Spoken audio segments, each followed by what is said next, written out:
السلام عليكم ورحمة الله وبركاته. الحمد لله رب العالمين والصلاة والسلام على أشرف الأنبياء والمرسلين نبينا محمد وعلى آله وصحبه أجمعين والتابعين لهم بإحسان إلى يوم الدين. أما بعد، صحیح سے متعلق تنبیہات کا سلسلہ الحمدللہ ختم ہوا، اور اب آگے صحیح سے متعلق چند فوائد کا ذکر آ رہا ہے۔ انشاءاللہ ہم آج صرف دوسرا فائدہ پڑھیں گے۔ کہتے ہیں الفائدۃ الثانیہ بقی للصحیح شروط مختلف فیہا، کہتے ہیں صحیح سے متعلق ابھی کچھ ایسی شرطیں باقی رہ گئی ہیں جن کے تعلق سے اختلاف پایا جاتا ہے۔ مختلف فیہ شرطیں وہ، ان میں اختلاف ہے۔ بعض علماء کہتے ہیں صحیح کی تعریف کے اندر اس کو رکھنا چاہیے، بعض کہتے ہیں نہیں رکھنا چاہیے، ایسی شرطیں لگانے کی کوئی ضرورت نہیں ہے، اس لیے کہ ہم پہلی ایسی شرطیں لگا چکے ہیں جو ہمیں مزید ان شرطوں کے لگانے سے بے نیاز کر دے رہی ہے۔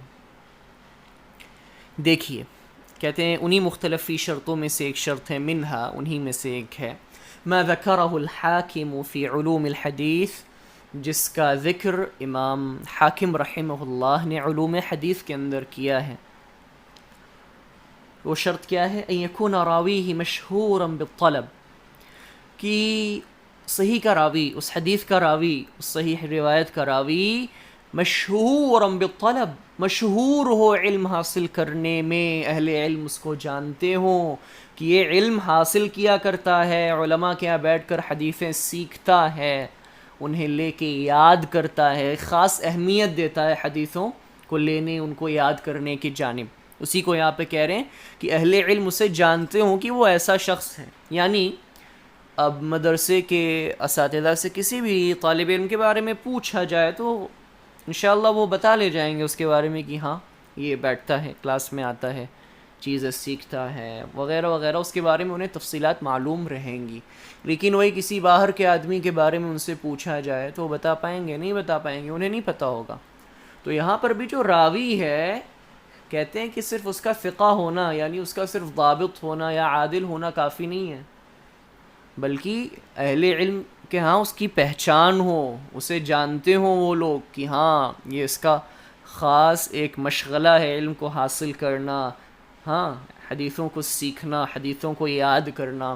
کیونکہ جب ہمیں یہ معلوم ہوگا کہ وہ علماء کیا بیٹھ کر سیکھا کرتا تھا اور یاد کیا کرتا تھا، ایک خاص توجہ تھی اس کی اس جانب، تو اب وہ کچھ بھی جب بیان کرے گا تو ہمیں اطمینان رہے گا کہ وہ صحیح چیز بیان کر رہا ہے، وہ صحیح چیز بیان کر رہا ہے، بالکل صحیح بیان کر رہا ہے۔ اسی لیے یہاں پر کہہ رہے ہیں کہ شہرت کی شرط بھی ہونی چاہیے کہ اہل علم کے ہاں اس کی پہچان ہو۔ اور اب شہرت سے مراد کیا ہے اس کو دیکھیے، کہتے ہیں لیس مرادہ الشہرۃ المخرجۃ عن الجہالہ، کہتے ہیں یہاں پہ مراد شہرت سے وہ شہرت نہیں ہے جو اس کو جہالت سے باہر کر دے، بل قدر زائد علی ذلک، بلکہ ایک مزید اضافی چیز یہاں پہ مراد ہے، ایک زائد چیز، ایک مزید زائد چیز یہاں پہ مراد ہے۔ صرف اتنا نہیں کہ وہ اس پر سے جہالت کا پردہ اٹھ جائے اور اس کی حدیث کو ہم قبول کر لیں گے، اس کی حدیث کو ہم لے لیں گے، بلکہ اس کے اندر اور بھی مزید شہرت کا اس کا لیول بڑھا ہوا ہونا چاہیے۔ اچھا، ابھی بھی بات واضح نہیں ہوئی ہے۔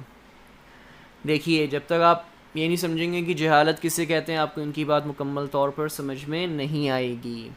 دیکھیے، راوی کے تعلق سے دو جہالتیں ہوتی ہیں، دونوں کا اٹھنا، دونوں میں یعنی اٹھنا بہت ضروری ہے، اور وہ جیسے ہی اٹھتی ان کے اوپر سے وہ پردہ جہالت کا جیسے ہی اٹھتا ہے، روایت کو قبول کر لیا جاتا ہے۔ دیکھیے، ایک جہالت راوی کے تعلق سے ایسی ہوتی ہے جس میں وہ راوی مجہول العین ہوتا ہے، اس سے پہلے بھی میں نے بتایا تھا۔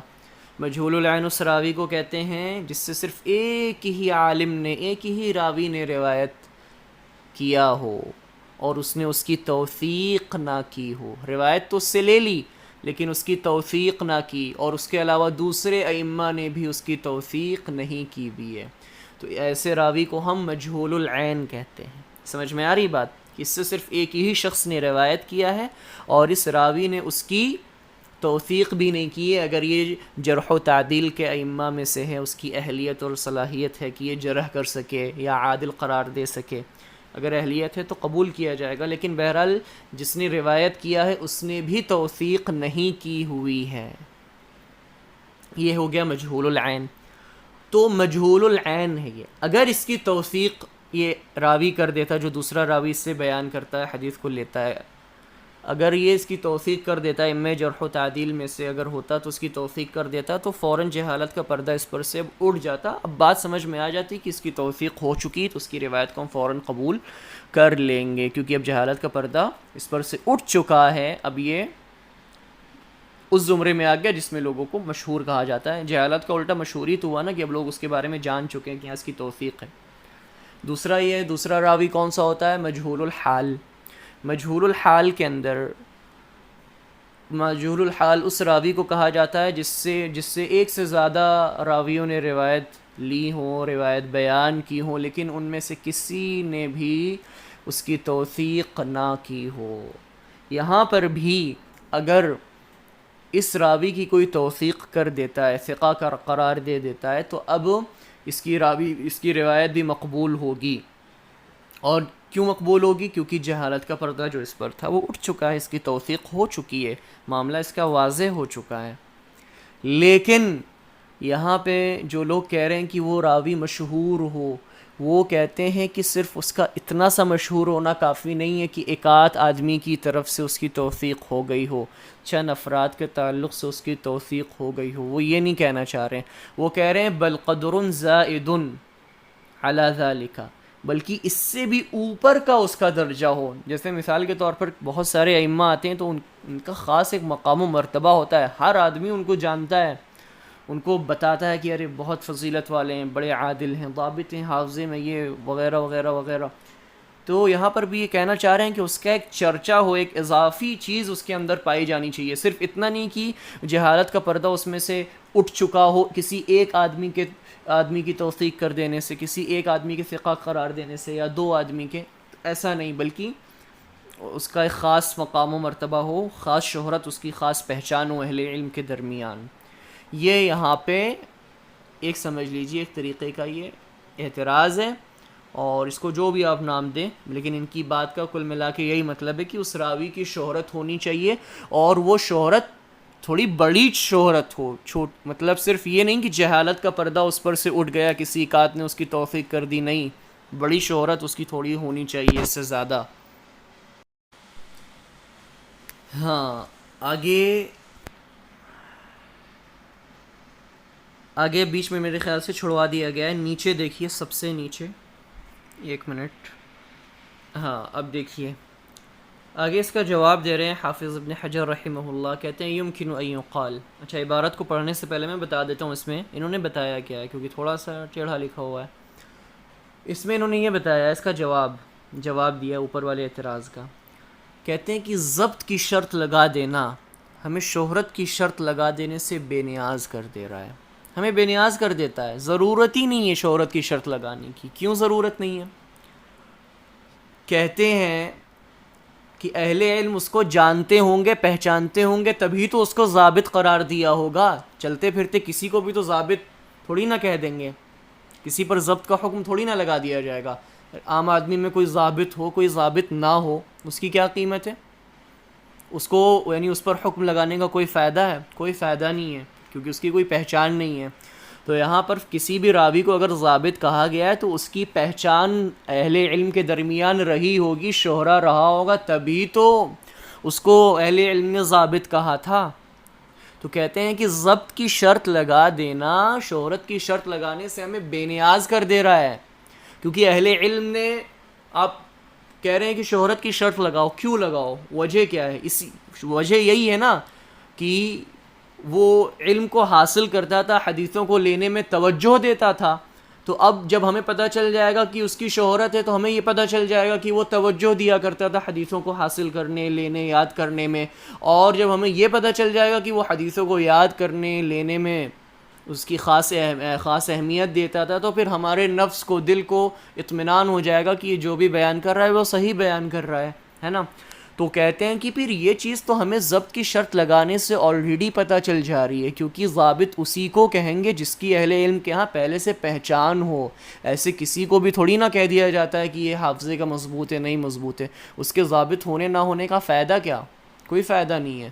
تو اگر کسی کو ضابط کہا جا رہا ہے تو وہ تبھی کہا جا رہا ہے جب اہل علم نے اسے اپنی مجلسوں میں بیٹھتے ہوئے دیکھا ہوگا، اسے دیکھا ہوگا کہ وہ علم حاصل کرتا ہے. اب دیکھیے یہاں پہ عبارت، بات سمجھ میں آ گئی نا؟ یہاں پہ ان کا جو جواب ہے بہت آسان سا جواب ہے کہ کسی کو بھی ضابط ہم تبھی تو کہہ رہے ہیں نا جب اس کو ہم نے اپنے درمیان دیکھا ہے، اہل علم اس کو پہچان رہے ہیں. تو کہتے ہیں اشتراط الضبط یغنی عن ذلك، ضبط کی شرط لگا دینا ہمیں اس چیز سے بے نیاز کر دے رہا ہے. کس چیز سے؟ اسی شہرت کی شرط لگانے سے. کیوں؟ کہہ رہے ہیں کہ اذ المقصود بالشہرة بالطلب ان يكون له مزید اعتناء بالرواية لتركن النفس الى كونه ضبط ما روى. کہہ رہے ہیں کہ شہرت کی شرط لگانے سے مقصود آپ کا یہی ہے نا کہ اس کی ایک خاص توجہ رہی ہو روایت کو حاصل کرنے میں، تاکہ نفس کو اطمینان مل جائے، نفس مطمئن ہو جائے کہ جس چیز کو بھی اس نے روایت کیا ہے اسے اس نے ضبط کر کے روایت کیا ہے. تو کہہ رہے ہیں یہ چیز ہمیں ضبط کی شرط لگا دینے سے ہی حاصل ہو جا رہی ہے، کیونکہ ضابط ہم کسی کو تبھی کہیں گے جب اس کی پہچان رہی ہوگی اہل علم کے درمیان. ٹھیک ہے، عبارت کا ترجمہ پھر سے دیکھ لیجئے. کہہ رہے ہیں اذ المقصود بالشہرۃ بالطلب، شہرت سے مقصود، علم حاصل کرنے کی شہرت سے جو مراد ہے آپ کی وہ یہ ہے کہ ان یکون له مزید اعتناء بالروایہ، روایت کو حاصل کرنے میں، لینے میں ایک خاص توجہ اس کے ہاں رہی ہو. اعتناء کہتے ہیں توجہ کو، خاص اہمیت توجہ اس کے ہاں رہی ہو. لترکن النفس الى كونه ضبط ما روى، لترکن النفس تاکہ نفس کو اطمینان ہو جائے، دل مطمئن ہو جائے. الى كونه ضبط ما روى، اس چیز کی جانب جس کو اس نے روایت کیا ہے وہ ضبط کر کے ہی روایت کیا ہے. ضبط ما روى، وہی روایت کیا ہے جس کو اس نے ضبط کیا تھا، حفظ کر لیا تھا، سینے میں محفوظ کیا تھا.